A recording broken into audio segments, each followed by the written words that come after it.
welcome back to episode 2 of Dressing Room Diaries. Today I am joined by an amazing guest. She is well known for playing Elphaba.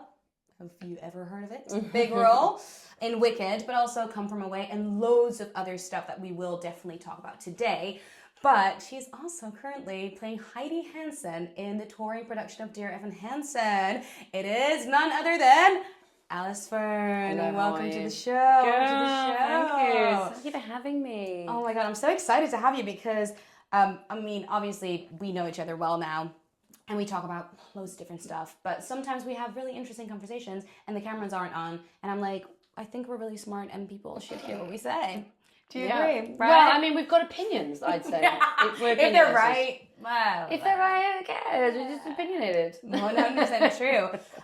So this podcast, I usually talk about goals in your career, and I just want to talk about stuff that you have done and how you approach that. And I think it's interesting to talk to people who have different experiences in the industry. So not just actors. I mean, so far it's just actors, but not just actors, but just you know, different people in the industry. And obviously Ryan, who you guys know as well, was my first guest, and his career is obviously vastly different and much shorter than yours because you have done so many things. You started out. Well, you know, she's old. She's getting there. So I was 20. So I started when I was 21, and now I'm 41. So I've got a 20-year sort of CV now. So yeah, I've done loads, and I sometimes I forget. It doesn't feel 20. It feels more like 12, 13. I feel like, 12, 13 years ago I started. Yeah. And it's actually 20 years ago. So. But is it then when you go back when you started, when you think about that, does that then feel like a long time ago? You know, when we're talking about Les Mis, like when you go on holiday and then you're on the flight back, or you get into like your house and you turn the heating back on and you go, that holiday feels like 3 years ago already. Okay, yeah. That's how it feels. Time flies, but it does feel like. But it does, yeah. So like yes, like my first job was Women in White. I have so many very vivid memories, like it was yesterday, and yet at the same time, I was like, oh my god, it was so long ago. Yeah. And I can feel that because so much has happened. It's more that I've had so much has happened in the interim. Yeah. It feels long ago, but yet I can still very vividly remember. Getting that job. I was still in college when I got the job. I hadn't graduated. I hadn't had really. I didn't know that. So and it was going to be at the Palace Theatre, which was a really big. I mean, it is an iconic theatre for anyone, but it was huge for me because I'd seen Les Mis there, Les Miserables there for the first time because it used to be at the Palace Theatre. Really, I didn't know that. Before it changed into the Queen's Theatre, which is when then I did it, and now it's which is now called the Sondheim. Yeah. Yeah, Sondheim. Yes. So. Yeah, I suppose I have done a lot, but yet there's some very, very, very vivid memories, almost of every single job in some way. So yeah, you do hold certain things about each one. Yeah. And that one I just remember it because it was just so. I was just so thrilled that it looked like I had enough talent to work, because that's it. When you come out of drama school, you have no idea. Yeah. You think, because also you could be really lauded at drama school, or you could be really forgotten about in drama school. And so I was like, is it going to work? I don't know.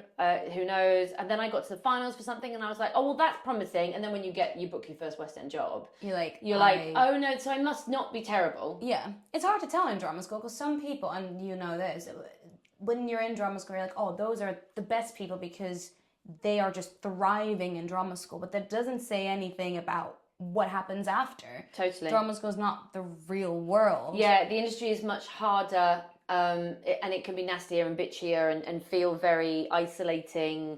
And whereas drama school, you only feel like you're up against the people in your year. Yeah. Do you know what I mean? So you're just like, oh, well, no, well, then I've got my place then. Yes. But then, of course, you go out there and you're up against loads of people that also are filling that place. And every year there's more people graduating.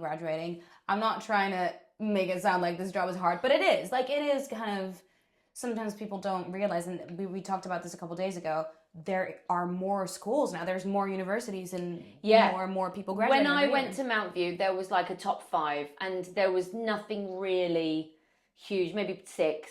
Now you're saying there's close to like big 20. You know what I mean? And you're like, oh my God, if you imagine and they take a lot more students now.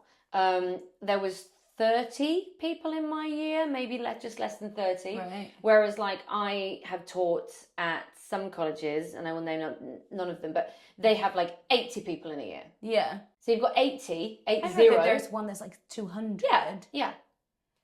And in 1 year. Yeah, exactly. And so then everything, so they're all, and so you're like, wow, there was like 20, and then like I had 30 and like 4 people dropped out. Yeah. So then by the end when we finished, there was like 25.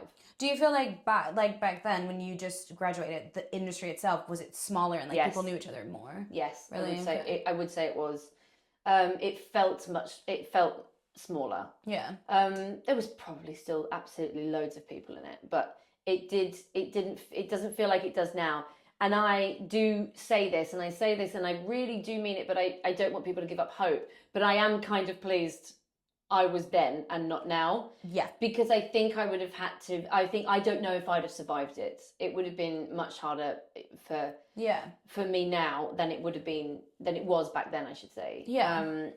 But, I suppose you never know. Maybe I still would have, been cracking away, belting all the tunes. You would definitely have done great. But I get what you're saying, because there are just so many people. It's a very saturated industry. It is. And then we've got the pandemic to add into that mix. Yeah. Where, agents, jobs have diminished slightly. Agents have not opened their books as, in the way that they used to. There's a lot more. There's still the same amount of students, if not more. So, that you add that into it, and it's a nightmare. But that being said, people are still making it. But it's just hard. But people are still making it. Yeah. Oh, gosh. I mean, like, we're working with some, like, in this show. I mean, Will Forgrave is the one that instantly comes to mind. He's literally brand new. Who did the job and left on one of the Mondays to go and have his graduation. So listen, he's working. Do you know what I mean? He's Olivia. She's only done like 2 jobs before this one, and they were shorter. Yeah, so I think she graduated in the pandemic. Right. As well, there you go. So that's a good. So they're absolutely. They still exist. Yeah. But you do have to have a very sort of like thick skin, and you really have to really want it. Yeah, for sure. So when you graduated, you didn't immediately go into playing Alphaba. No. I spent 12 years as an ensemble cover. How was that for you? Well, I loved it because I look back. I loved it at the time, and I got bitter about it later on, which is just me being completely honest. Yeah. At first, didn't mind it at all because I was like, gosh, learning, just thrilled to be working. Yes. And I was covering really good people, and I was going, I can see why they're playing it and I'm not. Yeah. And I was the thing that I understood quite quickly was how useful I was in a versatile way, which, we're seeing in this week in the show, because we've had someone go on for 3 different roles, and it's like that versatility is so wonderful at first because you work because of it. So like I did Les Mis as my second job, and I was, no joke, I was 23, turned 24. I was, no joke, old crone too. Come here, my dear. Let's see this trinket you wear. Yeah, no joke. At 23 years old. Of this, but right? Yeah. So you could do anything. And so on top of that, that was my track. I wasn't a whore like everyone else, like Lovely Lady. Didn't get that. I got old crone too, right? And it didn't look much different to how I look right now, so I don't know what happened. Anyway, but obviously I could just pull it off because character actors. On top of that, I was cover Factory Girl, cover Fontaine, cover Cosette. Yeah, you can really do anything. Versatility. See? I don't think there's many people who do. That made me very useful, you see. So therefore, you sit there and I can appreciate this, and I go, yeah, no, that's why I worked a lot, because God, I could do so much in an ensemble and cover so much. Yeah. Then it starts to grate on you years later because you go, I don't want to be versatile. I want to play these parts. You know what I mean? So so you have to really be bold and stand your ground and go, I'm not going to be versatile for you now and useful. I'm going to actually, I want to do this and this. But yeah, it was so good. And then being that versatile meant that I did so many different parts and so many different styles that I learned a lot, I think, doing that. And I do enjoy characterization. I do enjoy playing character roles. And I think it taught me a lot doing stuff like that. So yeah, it was wild. And it sort of continued on like that and then the next job I did, I want to say was Into the Woods. I did the Regent's Park, very famous production, actually, of Into the Woods, with Hannah Waddingham. Oh, As from the witch. well, yeah. See, Ted I Lasso, only you don't know. This one sorry. doesn't know Ted Lasso. No, I was gonna say Ted Lasso, but I wouldn't know. Like, I sometimes don't know really big English Did you or watch, UK people. Yeah, but you didn't watch Ted Lasso, did you? No, I've not started, but I should. Wild.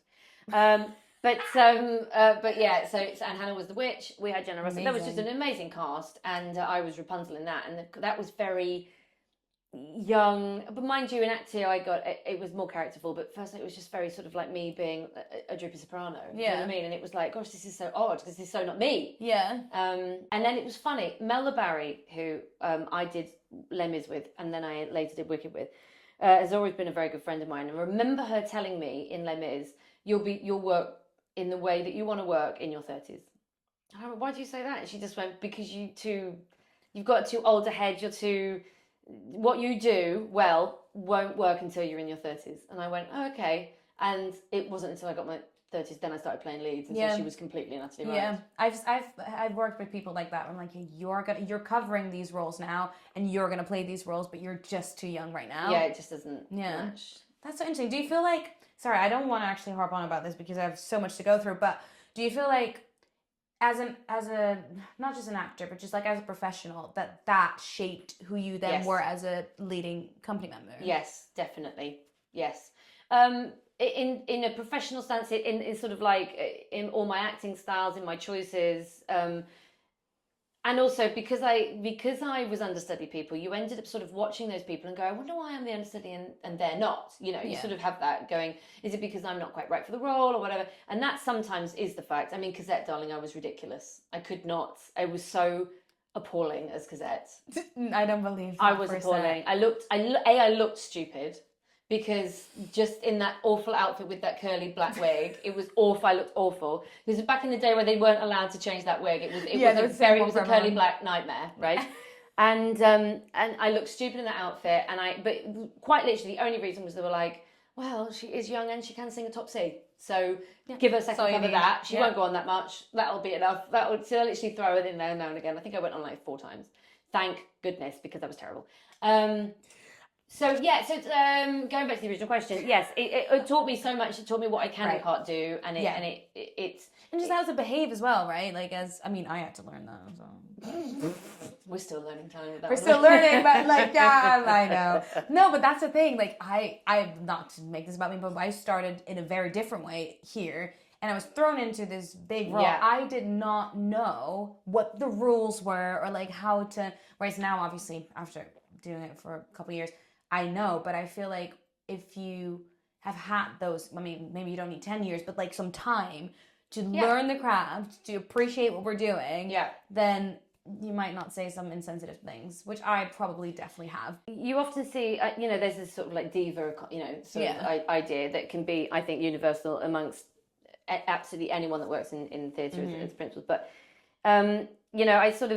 you watch certain people all those years of sort of watching some people behave badly and some people behave brilliantly and going, God, I'd much rather be in that camp. I get why some things happen, that's very different, but I'd much rather be that person. And then see them being very strong, standing up for you maybe, and going, wow, they stood up for me there. That was nice. So then you've learnt that, and I hope now that's what I try and do. Yeah. A little bit. I think, and I did not write this down as a question, but this is actually a good one because I know you now, and I feel like people with me and you might be like, oh, they're intimidating or like this personality, but actually what it is like you stand up for the right things and you use that power for good in that sense. You're not at all diva, by the way, let me just say that. I don't think I am either, but like I do think we stand up for ourselves, and I think you would stand up for anyone else in your company too. Yes, and I think that comes from having watched that and seen that from some really big, artists and some really big actors that you just sort of go, if they can be like that, then so can I. So it does filter down. And I think that's why it's important to remember that every day is a learning day, and so when I was in those first sort of 10 years of my career, it really was a learning day in so many different ways, for so many different reasons. So you have played some amazing roles. Was there ever a part that you played that challenged you in a way that you didn't expect before going into it? A few. I would say the first one that I noticed considerably changed me was weirdly Shrek the musical. So I did Shrek, year did I do Shrek? 2011, something like that, right? So it's quite about 5 years into my career, 5-6 years. And I was cover Princess Fiona, which was one of the biggest covers that I'd done so far because it was a brand new show in London. Amanda Holden was playing it. There was, it was a big deal, and I had to go on a lot, and so there was a lot of stress. So it felt that was quite challenging, and that was one of the more challenging covers I was doing at that point. Yeah. And I do think that's the turning point where I went, I think I can play these leads. Yeah. You know what I mean? It was one of those. Because you'd done it for like a because long... I'd really I'd really found the part, and I found my own version of that role as well. And I really was like, I felt like I was coming to my own a little bit during that show. But sidebar as well, what I would say about it was my normal track was Gingy, the gingerbread puppet. Did you ever see the show? Yes, I've seen the. They did wow. They did a pro shot. Oh, no? Did they? Yeah, I think so. Yeah. Oh, of America? Yes. From the American version, yeah. And Fiona is such an incredible role. Oh my god. So, yeah, amazing. And Gingerbread was really funny, and I remember loving the auditions for it because it was just so stupid. So it taught me puppetry, which I didn't think was ever on my radar. But most importantly, it taught me something about my vocal health, because the way I placed my Gingy voice was really high up there the whole time, right? It was there, and no, and so I really found that, and I loved it. It was really, really good. But if I had anything wrong with me, a touch of tiredness, a cold, hay fever, I would move that voice in order to be able to get something out down further into my throat, which meant it was very like that. And so I had to do there. And that was so exhausting that it would take me off the show quite quickly. When you were lowering the voice. So when I wasn't in almost like 80% perfect vocal health, I was having to make choices that weren't actually as good. Right. And I didn't know at the time that they weren't as good. And I went through such a thing, because I was going, I can't get my voice out in the same way. Like Fiona would be a show off in a way. Yeah. Because I'd be like, well, that's just a normal, regular sing. Yeah. Whereas it was starting to really grate on me, and I was starting to sort of like feel like I had something wrong with my voice. And we went down every avenue, and everyone was like, it's absolutely fine. It's just that is a tiring thing that you do. And I sort of went, oh, okay, I'm going to have to maybe make some choices in order to get me through 8 shows a week, because you can do what you want if you've got a show a week and you're doing one pro shot. But when you're having to do this 8 times a week, I was going, I can't sustain this. And I did that show for 2 years in the end. And I was having those problems within 6 months. Really? So I lasted another 18 months. And what I did was I started to take away some raspiness. You make some choices that just sort of alleviate the problems. That's when I got into, and I'm not addicted, but I kind of am, to Otrivine nasal spray. Do you know it? I've never seen you use it. Yeah, because I don't need it now, but all of that time, and during Wicked as well, I would use it, and during Come From Away. Yeah, because I would use that, and it would clear absolutely everything, but only for about 10 minutes. Right. And so then I became just someone that had Otrivine. So, but then that was to clear my head, because I knew that then that was what was most important to me. Yeah. Was be able to have that clear, no, I couldn't have any congestion here. Yeah. Or even here, because it just wouldn't work for me. That then filtered into when I did Wicked, because I remember we got a cold, me and Sophie, who was my Glinda, we got a cold at the same time. And she said, what do you do about colds? She asked me, I knew what I was talking about. And I just went, oh, listen, I am taking Benadryl. I will dry out. I'd rather be dry and clear than suffering, because you make other choices and you tire yourself out. Yeah. So I learned so much from Shrek. So although it was in some ways traumatic, I learned a lot about my voice and how to sustain 8 shows a week if you're doing something particularly taxing. So then you went into Standby Alphabet first, right? Yeah. I've been up for it so many times. Before years and years before. One. I've been up. Whenever I was free, I was up for it. Wow. And so I think by the time I got it in the Standby year, that was my 5th attempt. Okay. Wow, I didn't know that. Yeah, and it was funny, because over the years I'd been seen for different things. So I was seen for an Elf Vanessa Rose cover, then I think I was seen for the Standby the whole time. But I just played Nancy and Oliver at the Watermill, and that was my first sort of role where they were like, oh, she's actually playing roles now, sort of thing, FYI. Right. My agent was like, she won't take standby. And then they called me and said, the reason why it has to be standby is because we're getting some big names back for the 10th year anniversary. Yeah. So we don't, it's already sorted. So the only thing for on offer is standby. And I was like, well, at least it's a step, and maybe I'll get the role afterwards. Yeah. It was never guaranteed, but they were like, we'll totally consider you for it because we do think this is right. This has to happen at some point, sort of thing. And for us that don't exactly know what standby literally means, like how many shows do you get, or are there guaranteed shows? So in Wicked, it has just changed, but in Wicked, the whole time so far, it just means that you sit there in the theatre and wait for someone to drop. Right.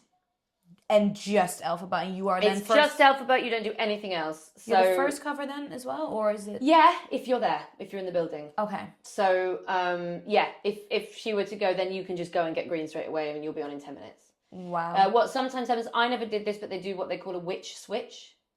Okay. So if you're like, I can't get through the show, I'm not going to be able to get through it. Can you get through 10, 15 more minutes? Because what we can do is go and get the standby ready and do literally a switch. Whereas in that scene, you'll come off and they'll go back on. Has it happened? That's happened so many times. Really? Yeah. That never happened to me, as a standby. I never had to go on and do a witch switch. However, when I was playing it, I think that happened about 3 times. Really? Yeah. That you were like mid-show. And I just my back went once, I think. I just couldn't walk. And I was like, I'm going to have to stop. Yeah. And then the other 2 times was my voice started to like just absolutely blow up. And normally I was all right because when you sort of, once you've done Defying Gravity, you're sort of like, I can do it. But you're sort of feeling okay. And then what you don't realise is Wizard and I is so hard and it's so early. It's 5 minutes. It's exhausting. It's just you. And it's within sort of 15 minutes of the show starting. Yeah. That, I remember feeling not well, going, I'm all right. I can still, I was belting in my rehearsal room going, it's all there, so it's fine. Within that first 15 minutes, up until the end of that, it was like tennis balls in my throat. And I just remember standing there. And then I don't go off stage for another 20. Yeah. And I just was sitting there going, no one knows I'm going off yet, but I'm going off.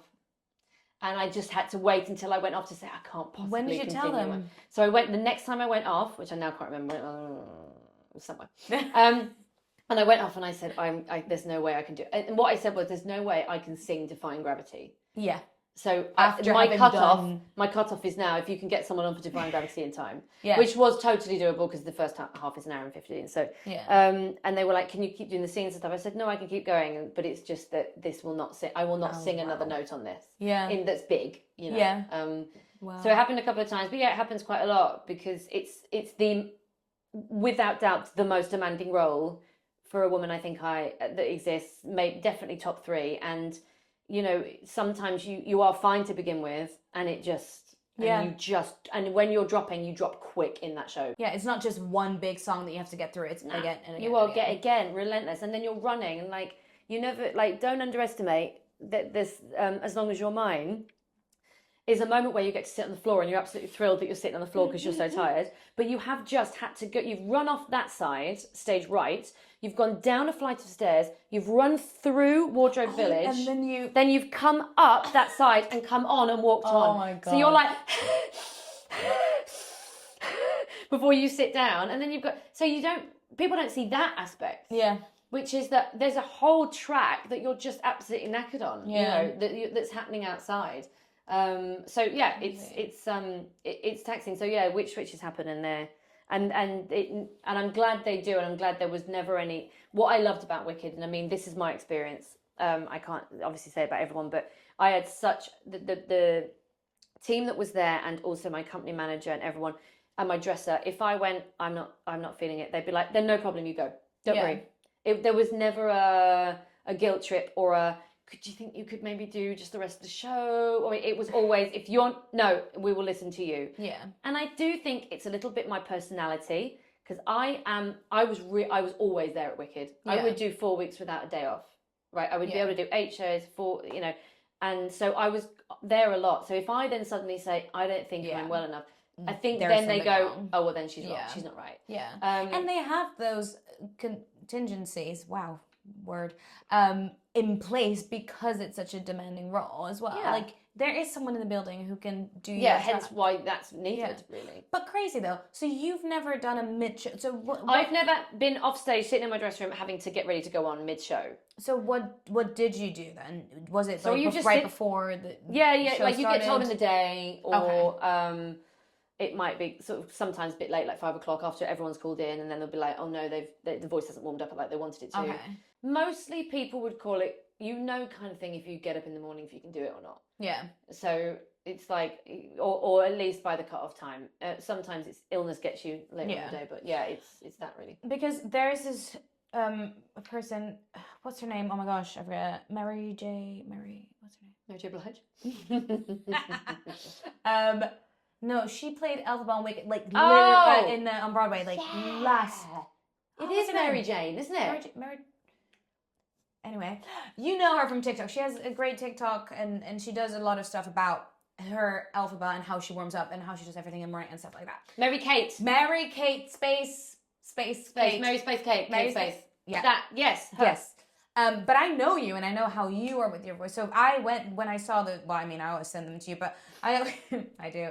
And then I'm like, were you ever like this? And obviously every voice is different, but I was just curious how you would wake up in the morning.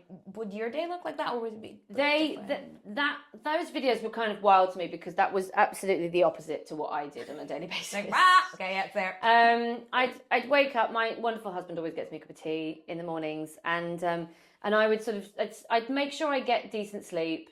I'd have a cup of tea, and if I then spoke and it sounded fine, I was pretty sure then that my voice would be okay. Yeah.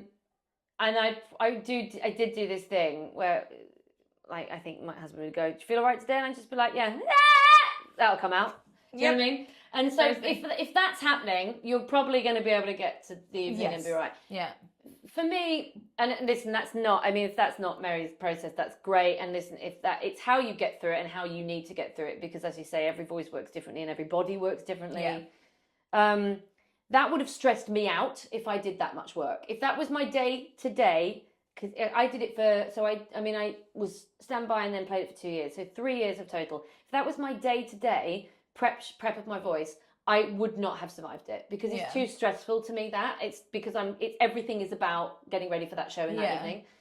So I just don't work like that. I do have a particularly strong voice, so I know that a lot of people really will be going, "Oh yeah, it's rich coming from you, Alice, because your voice, tires." So I know that that's a thing, but at the same time, I just don't think that's, for me, a healthy way of spending your day, because I think you are just then focused on one thing. Like, I would get up and I would go and walk the dog. I'd go shopping and I'd be like, right, I'd probably stop doing stuff at about 2:33 because I like to kind of rest and then go in. Yeah. That would be the only thing that I would really do. But other than that, God, I just warmed up with everyone else, then just made sure I just like went, yep, I think, before I went on and went on. That. I think it can become too much about everything else. Yeah. And I worry that then, like, if like that exercise, like all those exercises, then something doesn't work in that exercises, well, then you're in a stress. It's stressing you out, it's worrying. You're going, oh my God, is my voice going to come out tonight? And I just don't think that's healthy. I just think, God, just go out there. I often would say, well, don't worry, something will come out. Yeah, because something will come out. And listen, if you don't want it to be, and if it's not going to be the nicest, then okay, and then you make a choice to go off. But essentially, at the end of the day, it's that calmness helped me. Yeah, and I did have a longevity in it for that reason. You know, my voice got stronger as I did that role than it got weaker. It's still that thing of like everyone does it differently, but I think it's good to shed light on someone who's done the same part and how vastly different people are in getting ready. But also, you're right, because I feel like if this is me having done a part that was absolutely nothing even close to Elphaba, but I had on 9 to 5, I was so worried about my voice all the time. Yeah. And I got these rituals and these things that if I didn't do them, or I didn't have time to do them, I would be so you're freaking stressed. Out, right? Stressed. Oh my God, if I was out of my past, I was like, oh my God, I don't have them. Oh. So that's it. And now I'm not going to get my voice out, which is not true. But because you've had those rituals, it actually has a negative impact. Yeah. And so that's what I try and avoid, any negative sort of impact on stuff like that. Because, that is then a nightmare and you're adding to it. When you do a job like this, segue, Heidi in Dear Evan Hansen, obviously you have some great sings, but it's not at all as taxing as Elphaba. So everything else, I feel like it's easy for you now. Yeah, when I went to Come From Away straight after Wicked, it was funny because someone in the car said to me, when you do your first run, be proud of yourself, it's really hard. It's hard work, actually, this. And I was like, are you being sarcastic? Because I have just done 3 years as Elphaba.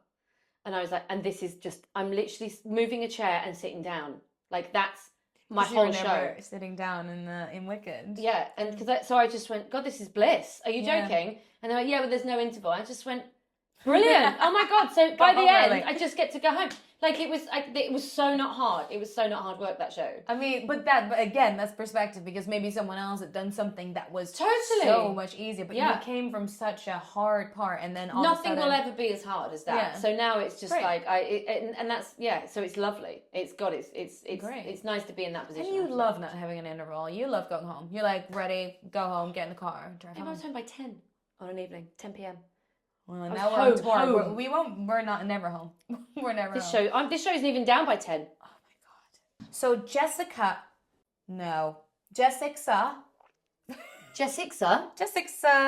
but it could still be Jessica. Well, we'll see. Jess. Let's say Jess. Jess. This is my V's Club channel. Feel free to join. It's free to join.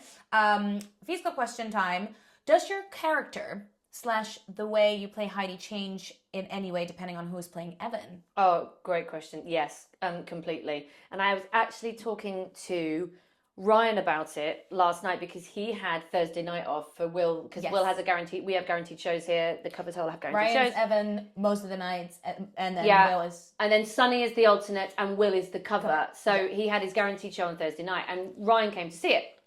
And we came in and he said, oh my God, he said, I couldn't stop watching you in some of our scenes because you were doing it so differently. And I was like, yeah, because the way that Will plays it's a bit younger and a bit more innocent, whereas Ryan is a bit more complex in how he plays Evan. And so if you're coming at it from a mum perspective, you would play that differently. You're much more sort of like, if you've got someone that's innocent, you need to sort of mollycoddle them a little bit. Yeah. Whereas if you've got someone that's complex, you're actually feeling a bit lost at sea. And so it's like, I try something and it fails, and now I'm a bit unsure of what to try. So that's your mum thing. With Sunny, it's completely different again. And so, yes, it very much changes. But really, I suppose I couldn't physically like tell you how, because it's just you're reacting to someone being a certain way. But I have noticed that they all feel age-wise, even though they're playing the same age, there's a sort of, I mean, you could be 16 and still have sort of an energy of a 14-year-old, or be 16 and be much older, or be 16 and be much more fragile. You know, there's like a million things you could be. So, yes, it really, I've done it a few times with Will, quite a lot with Sunny, and obviously loads with Ryan. And it's really nice actually, because I have that on almost a weekly basis. Every matinee is someone different. It's normally Sunny, sometimes it's Will. And then mostly in the evenings it's Ryan. So in my day changes. So I'm playing that character and changing it all the time, which I have to say, I think in a long contract, this isn't hugely long, I've done longer, but in a long contract, that's really helping me. That's really nice. It keeps it fresh. It keeps it really fresh. That's why I love covers going on. That's what I was going to say, we love it when a cover goes on. And also our covers are amazing. And you've got to sort of sit there, and as a mum, I'm not a mum, obviously, but like, if you sort of imagine it, you get really angry and then you get worried that you got angry and what's that effect had. So then should I get angry and then I don't get angry the next time? So then what is actually my best route? And I've often had people at stage door, parents and mums and dads, that are just standing there going, oh my God, I felt every line of that moment. And it's because I said we've lived it. And I just go, it's so well written, the script. It feels like someone has really actually very much felt how difficult it is bringing up. But you're doing an incredible job. Like, we laugh about this. There was a woman once, and she was like, "Do you have kids? You must have kids. You must have sons. You must have sons because you are what I am." Like, she came out. She went, "You've got sons, haven't you?" And I just went, "No, I'm so sorry, I'm not a mum." She went, "Oh my God." She went, "I was absolutely convinced you had boys." Yeah. She went, "Because you." And you know, obviously it's an amazing actor. You're just an amazing actor. No, but I think it is all there, and I think it is all there for you. And so yes, I enjoy playing it with the different people, because it does keep it really fresh for me and reminds me that every child is different, and it is worrying. How do you react? What do you do? Even the point where like we've got a hug at the end. Spoiler. We've got we've got a hug, Evan and I at the end, but it's how we get into that hug is different with all three. Like, Really? yeah, with Ryan, it's like I think you're going to collapse if you don't have a hug right now. So I have to play that.